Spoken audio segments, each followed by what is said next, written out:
Sutradhar the institute for performing art অসমৰ নগাঁও জিলাত অৱস্থিত এই অনুষ্ঠানটোৱে অনুষ্ঠিত কৰিছে সত্ৰীয়া ওজাপালি। সত্ৰীয়া ওজাপালি বুলি ক'লে আমি সত্ৰসমূহত প্ৰচলিত ওজাপালিকে বুজোঁ। এই ওজাপালিৰ উৎস বেহ বা বেশ ওজাপালি। বেশ ওজাপালিৰ যি সত্ৰীয়া সংস্কৰণ সেয়াই হৈছে সত্ৰীয়া ওজাপালি। নৱবৈষ্ণৱ ধৰ্মৰ প্ৰচাৰৰ ক্ষেত্ৰত শংকৰদেৱে এই ওজাপালিৰ সহায় লৈছিল বুলি চৰিতপুথিত উল্লেখ পোৱা যায়। ব্যাসদেৱৰ বিষয়বস্তু বা কাহিনী লৈ সত্ৰৰ ওজাপালিয়ে নৃত্য অভিনয় কৰে। প্ৰাচীন বেশ ওজাপালিৰ লগত প্ৰায় সকলো ক্ষেত্ৰতে ইয়াৰ মিল আছে। সেইবাবে কোৱা হয় যে সত্ৰীয়া ওজাপালি জন্ম প্ৰাচীন ওজাপালিতহে। সত্ৰত প্ৰচলিত এই ওজাপালিসমূহৰ কিছুমান স্বকীয় বৈশিষ্ট্যৰ পৰম্পৰাগতভাৱে প্ৰচলিত। শংকৰী আৰু দামোদৰী উভয় সত্ৰতে সাংঘাতিক ক্ষেত্ৰত পাৰ্থক্য দেখা যায়। উদাহৰণস্বৰূপে শংকৰী সত্ৰত বিশেষকৈ মাজুলীৰ কমলাবাৰী সত্ৰৰ ওজাপালিসমূহৰ সাংঘাতিক শৈলীৰ স্তৰ আলাপ, শ্লোক, গীত, দিহা, থিয় পাতন, ৰাগমালিতা, চৰণ, বাদ্যখিয়ালী, ধুৰা, বানা, উপদেশ। বৰপেটা সত্ৰৰ ওজাপালিৰ ক্ষেত্ৰত সাংঘাতিক শৈলীক ৰাগ প্ৰকাশন, নান্দী শ্লোক আবৃত্তি, বৰগীত, পালা প্ৰদৰ্শন, সামৰণি এইকেইটা স্তৰত ভাগ কৰা হয় বেশ ওজাপালিক। কমলাবাৰী সত্ৰৰ ওজাপালিৰ ৰাগ দিয়া বা আলাপৰ জৰিয়তে সংগীতৰ সূচনা কৰা হয়। শ্লোকৰ ক্ষেত্ৰত ওজাই সংস্কৃত শ্লোক আবৃত্তি কৰে। গীতৰ ক্ষেত্ৰত ওজাই হস্তসহ বন্ধা ৰাগত বৰগীত লগায় আৰু পালীসকলে খুটিতাল বজায়, জোৰা ফাঁকি আবৃত্তি কৰে। গীতৰ শেষত ওজা আৰু পালী উভয়ে দিহা গায়। থিয় পাতন স্তৰত ৰামায়ণ, মহাভাৰত বা ভাগৱতৰ পৰা একোপাল অৰ্থাৎ কেইটামান পদ গায়। বৰপেটা সত্ৰৰ সাংঘাতিক বৈশিষ্ট্য বুলি ক'লে প্ৰথমে ৰাগ প্ৰকাশনৰ কথা ক'ব পাৰি।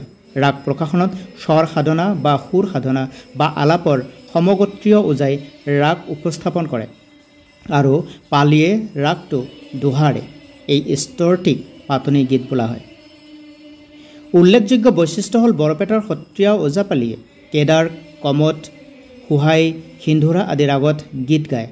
এবিধ ওজাপালিৰ ওজা আৰু পালীসকলে গীতপদৰ ভাৱ অনুসৰি নৃত্যভংগী প্ৰদৰ্শন কৰে আৰু এই মৌলিকতাক ৰক্ষা কৰি পৰম্পৰাগত ধাৰাক ৰক্ষা কৰি অসমৰ নগাঁও জিলাত থকা Sutradhar institute for performing arts অনুষ্ঠানটিয়ে সত্ৰীয়া ওজাপালিৰ যোগেদি আমাৰ উঠি অহা প্ৰজন্মক ইয়াৰ জ্ঞান আৰু ইয়াৰ ধাৰণা দিবলৈ যি কৰ্মশালাৰ আয়োজন কৰিছে সেয়া অতিকৈ প্ৰশংসনীয়।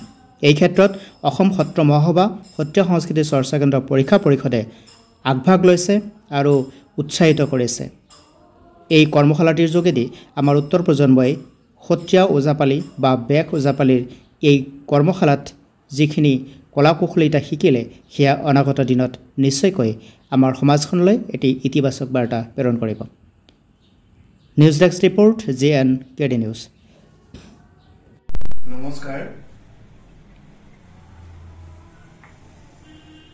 উত্তৰধাৰৰ আহ্বান ক্ৰমে অসম সত্ৰ মহাসভাৰ পৰিচালনাৰে এই নগাঁৱত উত্তৰধাৰ সাংস্কৃতিক গোষ্ঠীৰ সৌজন্যত মহাপুৰুষ শ্ৰীমন্ত শংকৰদেৱৰ গীত নৃত্য বাদ্যৰ লগতে সত্ৰীয়া ওজাপালিৰ তিনিদিনীয়া কাৰ্যসূচীৰে ইয়াত প্ৰশিক্ষণ আৰম্ভ কৰি আমাক নতুন কমলাবাৰী সত্ৰৰ পৰা নিমন্ত্ৰণ কৰি আনি এই মহাপুৰুষ গুৰুজনাৰ ৰচিত ওজাপালি সত্ৰীয়া ওজাপালি ভাগ ইয়াত প্ৰদৰ্শন কৰালে তেখেতসকলৰ যুৱ প্ৰজন্মসকলক আমি খুব আনন্দিত হৈছোঁ। এই আপাহতে মই সূত্ৰধাৰ অনুষ্ঠানটিলৈ অশেষ ধন্যবাদ জ্ঞাপন কৰিছোঁ। কৰ্মকৰ্তাসকললৈ উজ্জ্বল ভৱিষ্যত কামনা কৰিছোঁ। লগতে মই আৰু ময়ো কওঁ অসম সত্ৰ মহাসভা, সত্ৰীয়া সংস্কৃতি চৰ্চা কেন্দ্ৰ পৰীক্ষা পৰিষদে আৰু লগত সূত্ৰধাৰ নগাঁৱৰ এটা পৰিচিত নাম গৌৰৱ হাজৰিকাৰ নেতৃত্বত অবিৰতভাৱে চলি আহিছে।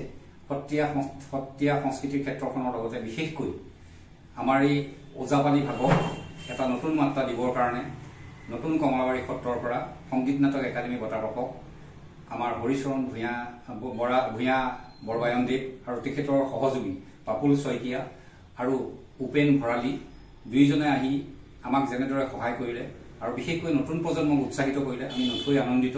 অনাগত দিনত আমি বহল পৰিসৰত এই অনুষ্ঠানভাগি আগবঢ়াই নিবলৈ প্ৰয়াস কৰিম। লগে লগে আমি সূত্ৰধাৰকো ধন্যবাদ জনাইছোঁ আৰু ভূঞাদেৱৰ উত্তৰ ভৱিষ্যত উন্নতি আমি কামনা কৰি সকলোলৈকে আমি ধন্যবাদ আৰু কৃতজ্ঞতা জনাইছোঁ। নমস্কাৰ।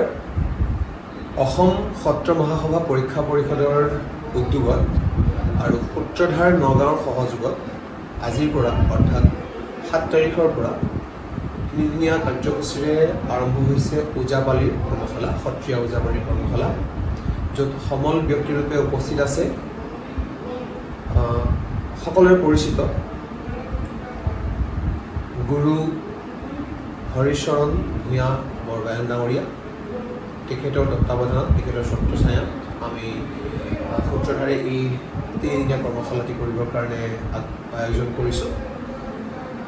আমাৰ মধ্য অসমত ওজাপালিৰ চৰ্চা আছে যদিও খুব কম, আৰু উঠি অহা প্ৰজন্মক এই ওজাপালিৰ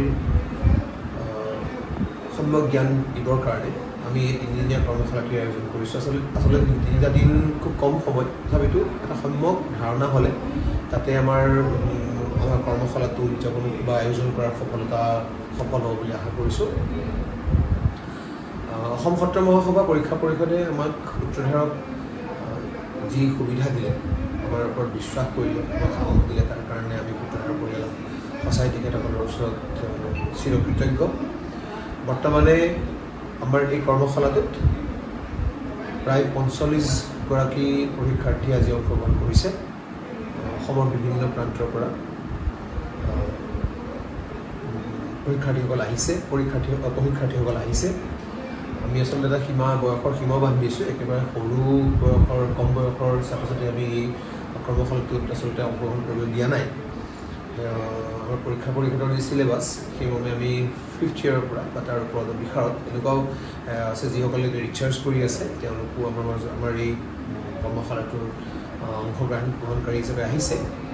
গতিকে আমি আশা কৰিছোঁ এই কৰ্মশালাটো ফলপ্ৰসূ হ'ব, এটা সম্যক ধাৰণা দিব পাৰিম আমি এই কৰ্মশালাটোৰ জৰিয়তে।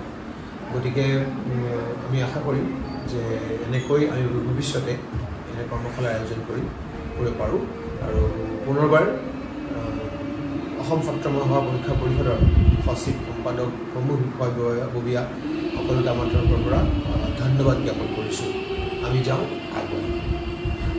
এই কৰ্মশালাটিৰ অন্ত হ'ব 9 তাৰিখে, আৰু সেইদিনা আমি সমূহ ছাত্ৰ ছাত্ৰীক মানপত্ৰ দিয়াৰ ব্যৱস্থা কৰিছোঁ। আৰু চাওঁ, যদি পাৰোঁ এটা অনুষ্ঠান আমি তাত অনুষ্ঠিত কৰিম। গতিকে আপোনাৰ খবৰ আমি সহায় সহযোগিতা কামনা কৰিম। ধন্যবাদ।